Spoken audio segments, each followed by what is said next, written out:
Si pensamos en los grandes renovadores de la educación del siglo XX, sus historias suelen empezar en una universidad, en un despacho, pero la historia de hoy no.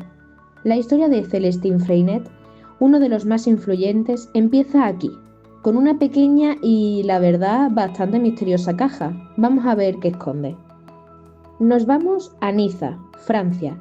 Allí, en un archivo, se conserva una simple caja de hojalata. Perteneció a este maestro, a Celestin Freinet. Y vista así, pues bueno, no parece gran cosa, ¿verdad? Una caja vacía y ya está. Pero claro, la cosa cambia cuando la abrimos, porque dentro no vamos a encontrar medallas, ni títulos, ni documentos importantes, nada de eso. Solo hay tres objetos, tres cosas que a primera vista no tienen ningún valor aparente. Lo primero que vemos es un reloj de bolsillo. Podríamos pensar que es un símbolo, ¿no? Quizás el control sobre el tiempo, algo tan crucial en la escuela. El segundo objeto, una brújula, de suboficial. Pero ojo, tiene el cristal roto. El control sobre el espacio que de repente se ha perdido. O bueno, quizás no perdido, sino redefinido. Y por último, el objeto más potente, el más impactante sin ninguna duda, es una bala de fusil Mauser, completamente deformada por el impacto. Y aquí es donde tenemos que pararnos, porque esto no es una simple reliquia de guerra, no. Esta bala es la clave de todo. Así que la pregunta es casi obligada, ¿no? ¿Qué nos cuentan estos tres objetos sobre un hombre que le dio la vuelta por completo al concepto de educación? Pues la respuesta, creedme, lo cambia todo. Porque esa bala no fue solo un trozo de metal guardado en una caja, fue la metralla que por poco le cuesta la vida. Y al mismo tiempo, la chispa, el catalizador que le obligó a construir una forma de educar radicalmente nueva. Para entenderlo, tenemos que rebobinar un poco. Freinet venía de una familia campesina, pero su camino parecía estar muy claro. En 1912 entra en la escuela normal, para ser lo que llamaban un húsar negro de la República, o sea, un maestro de los de antes, de disciplina casi militar. Pero en 1915 estalla la Gran Guerra y todo salta por los aires. En 1917 esa bala le atraviesa el pulmón derecho. Y fijaos qué curioso, cuando leemos su diario de guerra, lo que más le marca no es el miedo al combate, sino el aburrimiento terrible, la espera sin fin y la falta de sentido. Llegó a escribir textualmente: bebo como un cerdo. Y esa experiencia del vacío se le quedó grabada a fuego, y fue la semilla de su futura obsesión pedagógica, la idea del trabajo con propósito. Aquí es donde su vida se parte en dos. Por un lado estaba el maestro que iba a ser, autoritario, de lecciones magistrales y voz potente, pero la herida lo cambió todo. El maestro que tuvo que ser era un hombre con la capacidad pulmonar destrozada, que se agotaba al hablar, con una voz que era un susurro.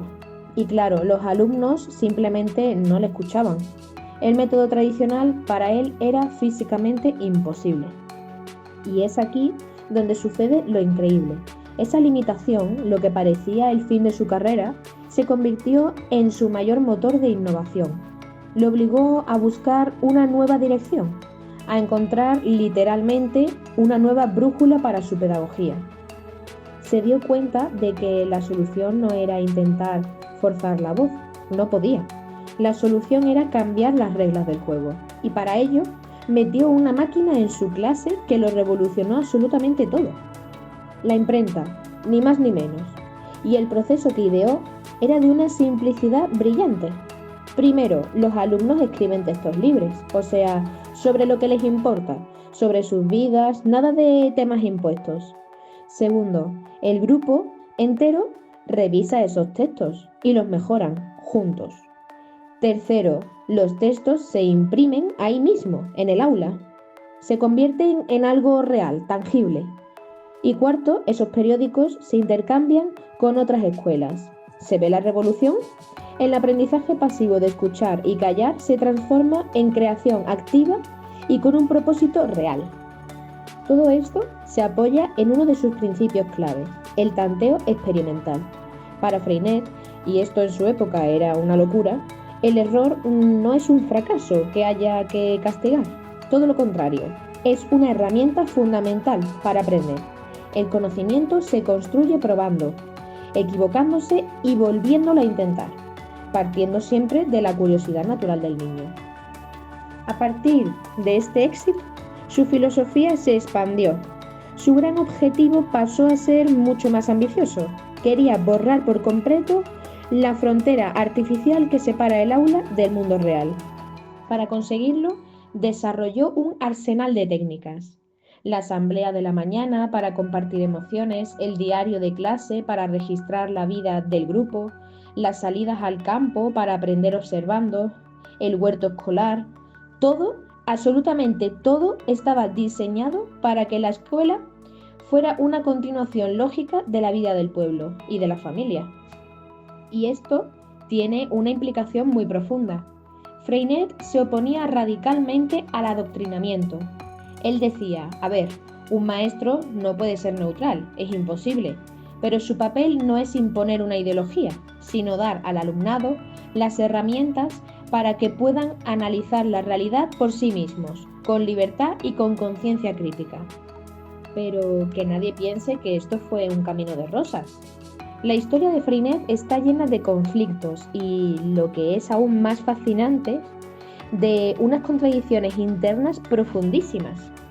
Sus métodos eran revolucionarios, sí, pero es que además Freinet era un militante comunista declarado.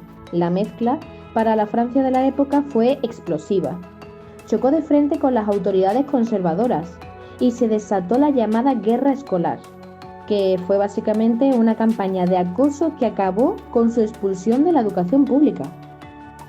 Y estas son las ironías de su pensamiento, que son fascinantes. Por ejemplo, su idea de cooperación en clase nace de la complementariedad de armas que vio en las trincheras.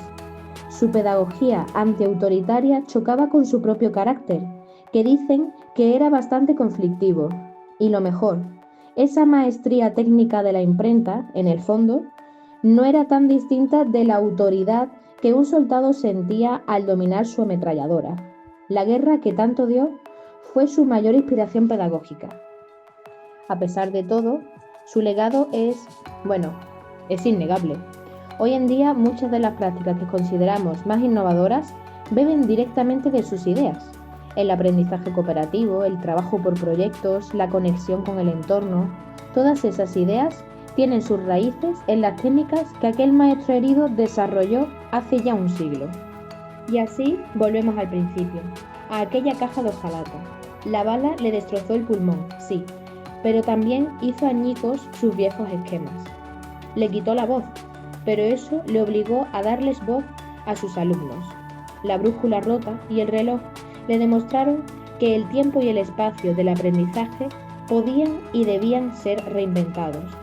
Y esto nos deja con una pregunta flotando en el aire. ¿Qué heridas o limitaciones inesperadas están forzando hoy la aparición de nuevas y mejores direcciones en nuestro mundo?